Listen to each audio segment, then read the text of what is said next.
Fala nação! Bom dia, boa tarde, boa noite. Dependendo da hora que você for acessar esse vídeo, eu sou Alexandre Viana e você está no canal Manto Sagrado RN. Sem mais enrolação, vamos para o vídeo de hoje. Eu sou Flamengo, sempre campeão, tô show na arquibancada pra inflamar a nação. Eu sou Flamengo, campeão de terra e mar, maior torcida do mundo, geral vai ter que... E aí, nação? Bom dia mais uma vez, boa tarde, boa noite. Se você está passando aqui pela primeira vez, se inscreva no canal, deixe o seu like, compartilhe esse vídeo com todos os seus amigos nas redes sociais de sua preferência. Falando em rede social, todas elas estarão na descrição desse vídeo. Você fique à vontade para seguir aquela que for da sua preferência. Se você utiliza todas, também fica a seu critério. E vamos para o vídeo de hoje. Tem uma mosca gigante passando aqui. Então, treinador, né? Eu acho que até quando o Flamengo finalmente contratar um treinador, ainda assim, Jorge Jesus vai ser assunto por um bom tempo. Principalmente de acordo com os resultados dentro de campo, né? Isso vai ser inevitável, não falar sobre o Jorge Jesus mesmo com a presença de um novo treinador. Falando em Jorge Jesus, ele já chega, meu amigo, eu vou te falar um negócio, é difícil de entender a real motivo do Jorge Jesus ter saído daqui e ido para Portugal. Por mais que tenham falado um monte de coisas, especulado um monte de coisas, momentos antes, dias antes de oficializar a saída e até durante, né, o almoço que teve lá no CT, tá? Finalmente ele foi embora, mas é difícil de você entender por que o cara sai de um lugar onde ele tem um trabalho totalmente estabilizado, num clube organizado, com um elenco sensacional nas mãos, campeão de praticamente tudo, para ir para um lugar onde a gente já sabia que no Brasil que ele teria reprovação de pelo menos 65% da torcida. O clube está enrolado com um monte de assuntos polêmicos, situação financeira não é tudo aquilo que dizem que, pelo menos que aparenta ser. O candidato da oposição não garante a permanência do treinador caso ganhe a eleição. Então, por esses e outros assuntos que é difícil entender o porquê realmente o real motivo do Jorge Jesus sair do Flamengo. Enfim, vida que segue, e se é vida que segue, é o que o Marcos Braz e a sua comissão está fazendo para poder substituir o treinador. Sabemos que vai ser impossível substituir a altura. Ninguém tem exatamente a mesma ideia. Mas de uma coisa que o Flamengo não abre mão é de ter um time com um DNA ofensivo. E principalmente de um treinador que tem um elenco na mão, o elenco é qualificado para disputar todas as competições. O seu departamento médico e de fisiologia, de fisioterapia, eles são qualificados para identificar esse ou aquele jogador que esteja quase com risco de lesão, digamos assim. Então, o Flamengo não pode abrir mão, e é disso que o Flamengo não abre mão. Então, de um treinador que vá com força máxima para todas as competições, não focar numa competição. A exemplo do Grêmio e o River Plate que fizeram na temporada passada e acabaram não ganhando nada. O Grêmio correu o risco até de ficar de fora da próxima Libertadores, no caso de 2020 agora. Então esse é o principal desafio do Flamengo, e até acho que não é impossível. Impossível seria se o Flamengo botasse na cabeça que tem que achar alguém 100% com as mesmas ideias de Jorge Jesus, e isso sinceramente não vai acontecer. Então vamos esperar os desenrolar né, o que vai vir, os capítulos a seguir, para poder saber finalmente quem será o nosso novo treinador. O fato é que essa escolha vai ter que ser feita com muita calma. Próximo assunto é a exemplo do. Desculpe que eu não sei o nome, mas esse parece que já é o quinto jogador negociado, todos eles com rumo, coincidentemente, para o futebol português. E é a hora e a vez do Matheus Dantas, que está indo ao Farense de Portugal. Lembrando a vocês que o jogador ele tinha contrato ainda tinha vínculo com o Flamengo até dezembro desse ano e a essa altura já poderia assinar um pré-contrato com uma outra equipe, com outro clube e o Flamengo não ganharia nada.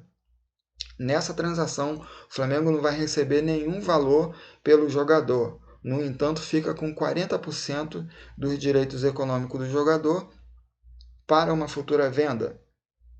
A negociação ela vem a calhar para ambas as partes. Para o Flamengo, um alívio na sua folha salarial, para o jogador, mais oportunidade de atuar em campo, porque nesse elenco atual do Flamengo, dificilmente ele teria alguma oportunidade, sendo que na frente dele tem outros 4 zagueiros, então é difícil. É até uma pena que eu sou muito fã do futebol do Dantas, mas eu acho que as lesões atrapalhou bastante o jogador e também a falta de oportunidade no elenco que é extremamente qualificado, então dificilmente terá uma vaga nesse time do Flamengo. Eu sinceramente desejo toda a sorte do mundo para o jogador e que ele vá lá e faça sucesso e principalmente que não tenha mais lesão para que ele possa ter mais oportunidade de atuar em campo. Próximo assunto, que não é Marco Braz, sai daí, que é aqui, mas não veio. É isso aí, ó. A nação rubro-negra inaugurou uma loja ali praticamente dentro da Rocinha. E o mais bacana com isso, com a situação que a gente está vivendo atualmente, é que todos os funcionários de lá são flamenguistas e são moradores da Rocinha. Então, numa situação que a gente está vivendo aí de crise, de dificuldade financeira, oportunidade de trabalho, principalmente para quem mora ali e sabe, conhece muito bem o local. Para quem vê assim inicialmente, para quem ouve falar, fala, meu amigo, uma loja dentro da Rocinha? Não, não é bem assim que as coisas tocam. Quem mora nas comunidades, eu vivi muito não na Rocinha, mas em outras comunidades, sei muito bem como é que funciona e eu acho que tem a dar certo. Já foi um sucesso a inauguração da loja, mas o mais bacana de você de observar nessa inauguração dessa loja é flamenguista trabalhando e você ter também uma oportunidade muito próximo de casa de ter uma renda, né? De ter um trabalho diante do momento que a gente está vivendo. Sem trocar essa foto, porque eu não tenho nenhuma outra para colocar, mas eu vi hoje, eu até indico que vocês vejam o vídeo da Flá TV, é uma nação solidária que foi feita lá na sede do Audax e teve um outro clube também envolvido. Isso uma ação reunindo os jogadores do Flamengo que arrecadaram recurso, cada um fez a sua doação do seu jeito, levantou um recurso para poder enviar lá cestas básicas para jogadores e funcionários do clube que estão parados e estão sem previsão de volta. E isso do futebol carioca da série A1 e série A1 e série 2, ou seja, esses clubes normalmente eles têm contrato com o jogador. Aliás, vamos voltar atrás. Os jogadores desses clubes, na maioria das vezes, ele tem contrato de 3 meses. Se durante esse campeonato, no caso Carioca que passou, eles não for contratado por nenhum outro clube, eles voltam na sua profissão normal que ele exerce praticamente o ano inteirinho. E com a situação que a gente vive no momento, eles ficaram sem essa opção. Então, ficaram sem poder trabalhar e também sem poder jogar bola. Logo, eles ficaram sem aquele contrato de 3 meses, que é o que vem ali dar um alívio na sua fonte de renda para complementar o restante do ano com o trabalho que ele exerce a maioria do tempo. Então, como a imprensa normalmente não divulga esse tipo de coisa, só foca muito em querer ver algo negativo, aonde até tem, mas não é ligado ao Flamengo. E aí a gente vamos colocar a volta do futebol, a volta do treinamento, né? A gente está vendo lá agora a volta do futebol lá em São Paulo e o Casagrande não falou absolutamente nada. A gente não vê a imprensa criticando, falando mal em nada. Pelo contrário, estão elogiando. Parece que a situação. Uma moto passando. Parece que a situação lá já está normal, coisa que não é bem assim. Então, por exemplo, no futebol carioca, eles focaram em falar mal do Flamengo, em querer comparar campeonato, luta pelo título como um campeonato valendo morte, digamos assim, uma palavra bem pesada que os caras usaram. E eu, correndo por fora disso, o Flamengo seguiu fazendo o seu trabalho com essa ação solidária. Teve a live solidária do Flamengo, que arrecadou bastante recurso, e a Rocinha também foi uma das beneficiadas, uma das comunidades que o Flamengo enviou alimento para lá também. Aliás, o Flamengo não enviou alimento até por conta da aglomeração, então a gente sabe que se de repente chega um caminhão numa comunidade dessa, dizendo que tem vai distribuir cesta básica, é inevitável a aglomeração naquele local. E o que o Flamengo fez? Distribuiu um cartão com o valor equivalente a uma cesta básica. Isso evitou de ter aglomeração. A mesma coisa foi feita lá no Audax. Ao invés de levar para lá a cesta básica, o Flamengo levou o cartão com um valor equivalente a uma cesta básica. No futebol carioca, como eu estava dizendo, os caras focaram em criticar o Flamengo, em querer voltar aos treinos e também voltar para terminar o falido Campeonato Carioca. Paralelo a isso, o Flamengo distribuiu também cesta básica, álcool gel e máscara para os funcionários que trabalham dentro do Maracanã, que são cadastrados e que normalmente eles têm ali quarta e domingo para poder trabalhar, não importa o time que estiver lá jogando e também não importa o time que essas pessoas torcem, eles tinham esse trabalho fixo. Com essa paralisação do futebol, eles ficaram desempregados, teve que caçar alguma outra opção para fazer. Esse era o trabalho fixo deles. Muitas das vezes, com o aperto do calendário, eles tinham mais dias e mais jogos no Maracanã. E quanto mais jogos no Maracanã, maior era o trabalho dele, maior era a sua fonte de renda. E isso, eles em momento nenhum eles não divulgam isso. Então, por isso que eu estou fazendo questão de trazer esse assunto aqui da inauguração dessa loja na Rocinha e essa ação solidária encabeçada pelos jogadores do Flamengo e encaminhada lá para o Audax da segunda divisão do Campeonato Carioca. Tá certo? Mais uma recadinho aqui para vocês. Deixa eu tirar essa foto aqui, que é aquela brincadeira a brincadeira, né? O drible, a tentativa de dar um drible do Michael. Parece que ali, né, a olhos, né, para a gente ver e assistir, não foi feito nada e ninguém falou nada, para vocês verem como que são as coisas. Mas dentro do vestiário, essa atitude não foi muito bem, não foi aprovada. O Felipe Luiz foi um dos que reclamou que não se faz isso, não era para fazer. O próprio Michael assumiu que estava enganado, né? O Michael assumiu que ele errou, que não era para ter feito aquilo. Aliás, o que ele tentou fazer não tem nenhum sentido, né? Ninguém entendeu exatamente o que é que o Michael tentou fazer ali. Bom, e o outro jogador indo para o futebol português, se eu não me engano, eu vou abrir aqui agora, é o que o Flamengo tinha contratado lá do Bangu, né, já do ano passado. No caso é o Lucas Silva, que está indo mais um que está indo para o futebol português. É outro também que até teve uma oportunidade, se lesionou, mas também não teve sequência de jogo.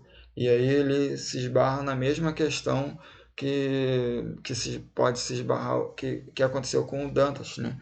Falta de oportunidade, um elenco numeroso desse e qualificado, com posições na frente dele, então dificilmente eles teriam, eles teriam muitas oportunidades no time, então foi negociado.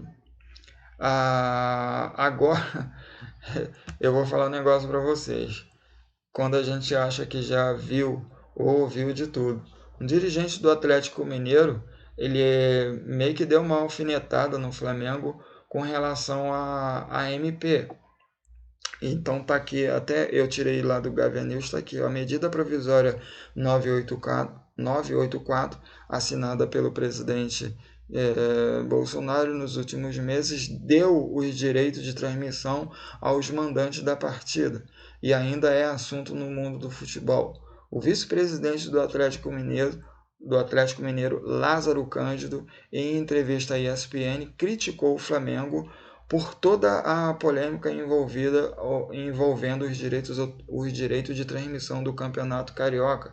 De acordo com o dirigente, o clube carioca achou que havia inventado a roda. Olha isso. Aí abre aspas para as palavras dele. O Flamengo foi lá, conseguiu a medida provisória para resolver um problema dele no Campeonato Carioca e achou que tinha inventado a roda e que a partir dali ia usar o stream e estava resolvido. Mas viu que a coisa não funciona bem assim e foi um amadorismo completo. Esse modelo vai continuar fragmentando uma competição que poderia ser negociada coletivamente, declarou o dirigente. Primeiro, assim, que eu não concordo com ele é o Flamengo tá pensando nele mesmo. Se vocês forem ver e reparar no YouTube, tem vários times do interior que a TV nem interesse em transmitir tem, e eles agora estão transmitindo pelo seu canal oficial no YouTube. Então o Flamengo em momento algum pensou só nele. Isso agora, por exemplo, no Campeonato Brasileiro, essa medida provisória vai beneficiar outros clubes e não o Flamengo, porque o Flamengo ainda tem contrato com a emissora até 2024. A partir daí, cada um terá a sua liberdade de negociar com quem quiser. O fato é, o amadorismo que ele cita, eu posso até concordar, mas eu acho que é melhor você errar agora num campeonato carioca que é falido ano após ano, do que você errar durante um campeonato brasileiro, do que você errar numa futura transmissão de uma Libertadores. Bem melhor você errar agora, lá na frente.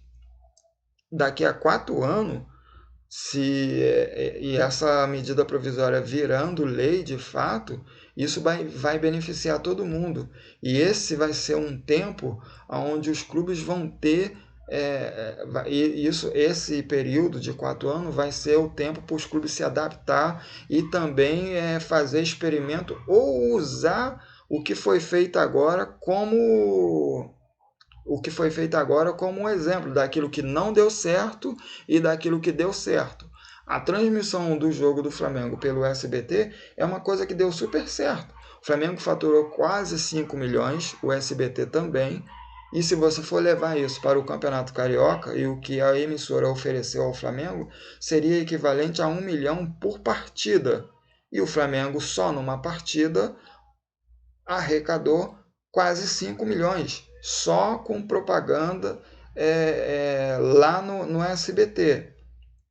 Sem contar com o ingresso solidário e outras coisas, outras fontes de renda que veio através da Flá TV, enfim. Mas eu acho que ele está totalmente enganado no pensamento dele, mas atualmente virou meio que moda, né?